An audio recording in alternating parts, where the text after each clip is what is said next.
হচ্ছেন এভারকেয়ার হাসপাতালে যাবেন, সেখানে তার মায়ের চিকিৎসার খবর নেবেন এবং মায়ের সঙ্গে দেখা করার পরে তিনি এই সভাস্থলে আসবেন এবং এখানে অসংখ্য মানুষ এবং দলের নেতাকর্মীরা তারা তাকে সংবর্ধনা জানাবেন এবং এর পরবর্তীতে আমরা জানি যে তার ভোটার হবার একটি প্রক্রিয়া রয়েছে, সেই প্রক্রিয়াটি তিনি সম্পন্ন করবেন।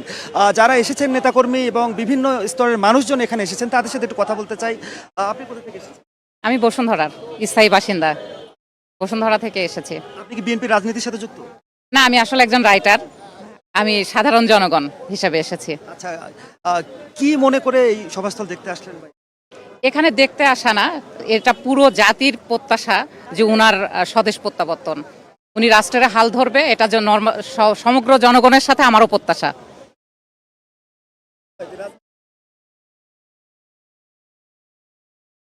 না, উনি ব্যাপক পরিবর্তন বলতে হচ্ছে দেশের, উনি রাষ্ট্রের হাল ধরবেন প্রত্যাশা আমাদের পুরো জাতির। উনি আসার পরেই রাষ্ট্রের আমূল পরিবর্তন হবে।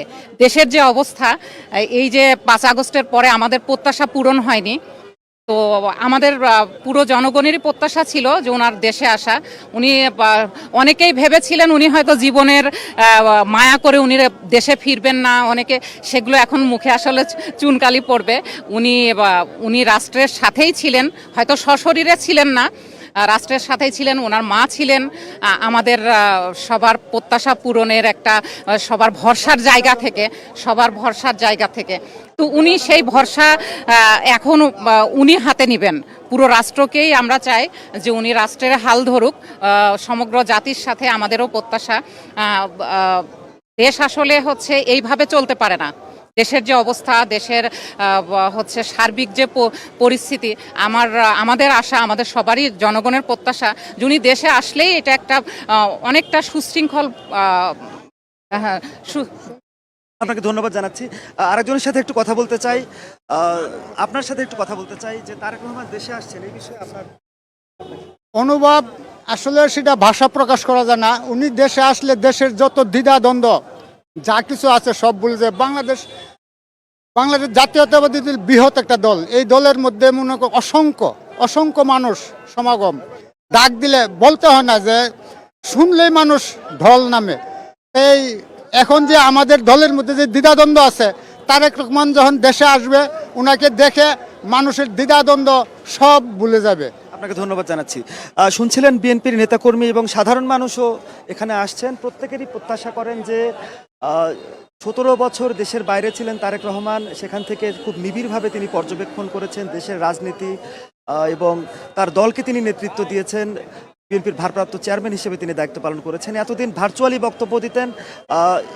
যদি আগামীকাল সশরীরে দেশে তারেক রহমান প্রত্যাবর্তন করেন এবং এই সভাস্থলে এসে মানুষ প্রত্যাশা করছেন তিনি এমন একটি বক্তব্য এবং দিক নির্দেশনা দেবেন যেটির উপর ভিত্তি করে আগামী বিএনপি তাদের যে রাজনৈতিক পদক্ষেপগুলো এবং নির্বাচন কেন্দ্রিক যে চিন্তাভাবনাগুলো সেগুলো তারা বাস্তবায়ন করবেন। আমরা একটু দেখাতে চাই কি পরিমাণ মানুষ এখানে উপস্থিত হয়েছেন।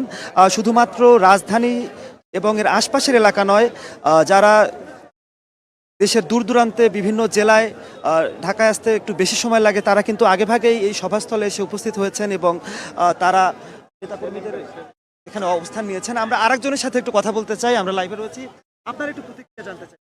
আমার প্রতিক্রিয়া হচ্ছে, আমরা কক্সবাজার চকরিয়া থেকে আলহাজ সালাউদ্দিন ভাইয়ের আসন থেকে আমরা এখানে এসেছি। আমরা বিগত 3 দিন আগ পর্যন্ত এখানে উপস্থিত হয়েছি। আমরা 17টা বছর জিয়ল জুলুমের শিকার, স্বৈরাচার সরকারের জিয়ল জুলুমের শিকার হয়েছি। যতবার ঢাকায় প্রোগ্রাম হয়েছে ততবার আমরা এখানে এসেছি। 17 বছর পর্যন্ত আমরা অপেক্ষা করে আছি তারেক রহমান আসবে, আমরা ওকে এক নজর সরাসরি দেখব। এই দেখার জন্য ওই প্রত্যাশাই নিয়েই চকরিয়া থেকে আমরা এসেছি, 3 দিন আগে পর্যন্ত এসেছি। আমরা এখন উপস্থিত আছি। আমরা চকরিয়া কক্সবাজার থেকে আমরা এসেছি। আমাদের অভিভাবক সালাউদ্দিন আহমদ সাহেব, আমরা দীর্ঘ 17 বছর আমরা জুলুমের শিকার, অন্যায় শিকার হয়েছি। আমরা তারেক রহমান, আগামীর বাংলাদেশ তারেক রহমানের বাংলাদেশ, আগামীর বাংলাদেশ তরুণের বাংলাদেশ। আগামী যদি বাংলাদেশ জাতীয়তাবাদী দল এই দেশের সার্বভৌমত্ব রক্ষা করতে গিয়ে এই দেশের সাধারণ মানুষ যদি তারেক রহমানকে যদি প্রধানমন্ত্রী বানায়, আমরা যে প্রত্যাশা নিয়ে আমরা যে আন্দোলন সংগ্রাম করছি স্বৈরাচার শেখ হাসিনার বিরোধী, আগামী যদি দেশ নায়ক তারেক রহমান যদি এই দেশের যে প্রধানমন্ত্রী হয়, এই দেশে সুবিচার থাকবে, ন্যায় বিচার থাকবে, অন্যায় থাকবে না, অবিচার থাকবে না, জুলুম থাকবে না, সন্ত্রাসবাদী টোটালি বন্ধ হয়ে যাবে বাংলাদেশ থেকে। এটা আমরা প্রত্যাশা করি। আপনাকে ধন্যবাদ জানাচ্ছি। আমরা রয়েছি পূর্বাচলের যে স্থানে এই সমাবেশটি অনুষ্ঠিত হবে, সেখানে নেতাকর্মী যারা আসছেন তারা অধীর আগ্রহে অপেক্ষা করছেন তাদের নেতা কখন দেশে প্রত্যাবর্তন করেন, সেই অপেক্ষায় তারা রয়েছেন এবং সরাসরি তাকে এক নজর দেখার জন্য মানুষ অপেক্ষায় রয়েছেন। 17টি বছর বিএনপির ভারপ্রাপ্ত চেয়ারম্যান লন্ডনে থেকে দল পরিচালনা করেছেন, মানুষের সঙ্গে সান্নিধ্যে তিনি আসতে পারেননি। আরেকজনের সাথে একটু কথা বলতে চাই। বিসমিল্লাহির রহমানির রহিম। আজকে আমরা কি বলবো যে একটু বলেন। আজকে আমরা তারেক রহমান আসছে, আজকে আমরা 17 বছর পরে আমরা অনেক আনন্দ উল্লাসের মাধ্যমে আমরা কক্সবাজার জেলা থেকে আমরা এখানে আসছি। হ্যাঁ, আজকে এমন একটা 17 বছরের মধ্যে আজকে অনেক খুশির দিন। এই খুশির দিনে আমরা তারেক রহমান আসবে, আমরা তারেক রহমান দেখতে আসছি। আমরা তারেক রহমান আগামী দিনের রাষ্ট্রনায়ক, আমরা সালাউদ্দিন ভাইয়ের নেতৃত্বে আমরা ধন্যবাদ জানাচ্ছি। দর্শক, আমরা একটু মঞ্চটি দেখাতে চাই, যে মঞ্চে এই সমাবেশটি অনুষ্ঠিত হবে। আগামীকাল তারেক রহমানকে সংবর্ধনা দেওয়া হবে। আমরা জেনেছি শুধুমাত্র বিএনপি নয়, বিভিন্ন রাজনৈতিক দলের শীর্ষ নেতৃবৃন্দ এখানে আসবেন, তারাও তারেক রহমানকে বরণ করে নিতে আসবেন এবং বিশেষ করে জুলাই আন্দোলন, ফ্যাসিবাদ বিরোধী লড়াই, দেশের গণতান্ত্রিক ধারা যাতে বজায় থাকে সেই লড়াই তারেক রহমান বিদেশে বসে দীর্ঘদিন ধরে করে এসেছেন এবং তার নেতৃত্ব দল চলেছে, দলের নেতাকর্মীরা এইসব আন্দোলনে তারা যুক্ত ছিলেন এবং তার সহযোদ্ধা যারা ছিল অন্য রাজনৈতিক দলের, তারাও এখানে এসেছেন। এখানে বিএনপির দায়িত্বশীল তার সঙ্গে আমরা কথা বলেছিলাম, তিনি বলছেন যে সরকারের পক্ষ থেকে নিশ্চয়তা দেওয়া হয়েছে তারেক রহমানের সার্বিক নিরাপত্তার বিষয়ে এবং তারা নিজেরাও তাদের দলীয়ভাবেও এক ধরনের মানব ঢাল তৈরি করে তারেক রহমানকে তারা এখানে বরণ করবেন, সেই বিষয়টি তারা বলেছেন। এবং যারাই আসছেন প্রত্যেকের মনে একটাই কথা যে দীর্ঘ 17 বছর পর তারেক রহমানের এই যে প্রত্যাবর্তন, সেটিকে তারা খুব স্বাগত জানান এবং তারেক রহমানের নিরাপত্তা নিশ্চিতের যাবতীয় যে ব্যবস্থাগুলো সেগুলো যাতে নেওয়া হয় সেই দাবি তারা জানিয়েছেন। এবং একটু বলে রাখি যে আজকে বিকেলে লন্ডন থেকে তারেক রহমান দেশের উদ্দেশ্যে রওনা দেবেন এবং আগামীকাল দুপুরের দিকে তারেক রহমান শাহজালাল বিমানবন্দরে সেখানে এসে অবতরণ করবেন। সেখান থেকে সরাসরি তিনি চলে যাবেন রাজধানীর বসুন্ধরা আবাসিক এলাকার এভার কেয়ার হাসপাতালে, সেখানে চিকিৎসাধীন রয়েছেন তার মা সাবেক প্রধানমন্ত্রী বেগম খালেদা জিয়া।